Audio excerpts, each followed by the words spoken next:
Little different topic today. Are you a bystander or are you an upstander? I was thinking about this topic the other day and I was actually talking to one of my teachers. I think she was my second grade teacher. She's a wonderful woman.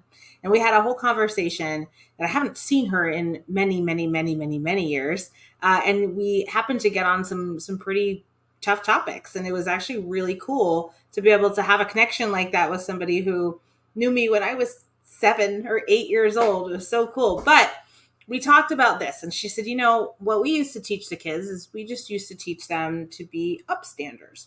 So I started really thinking about that, what that means. So a bystander is somebody who watches what's going on, notes it, maybe takes a look, doesn't necessarily have a lot of comments on it. They just kind of go, okay, those are my thoughts on that situation, but they don't really let anybody know. They're not going to interject. They're not going to do anything like that. They're just going to kind of watch, right?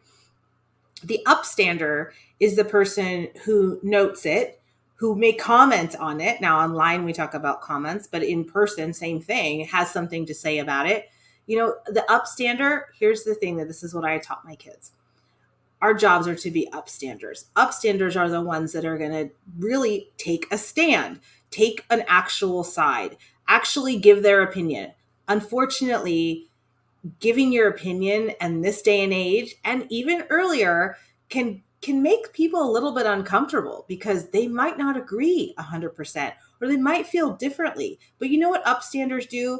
Upstanders stand up for what is right, for what is done right, for taking care of people, for protecting people. So are you an upstander or are you a bystander? Are you the one that's going to stand passively back and let things happen just the way that they are, and just as long as it doesn't affect me?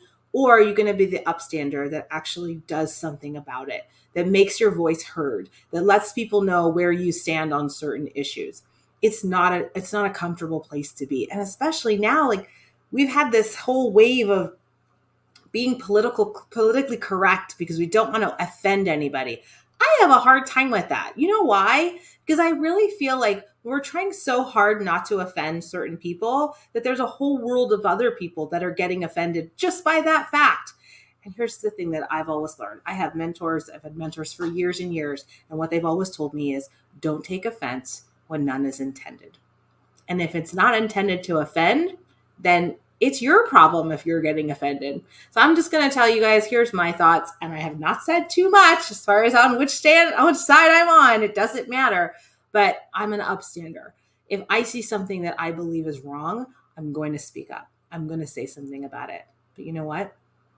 I don't have to be nasty about it. I don't have to be mean. I don't have to be rude. I don't even have to be disrespectful. But I can say, I don't like that. That's not okay.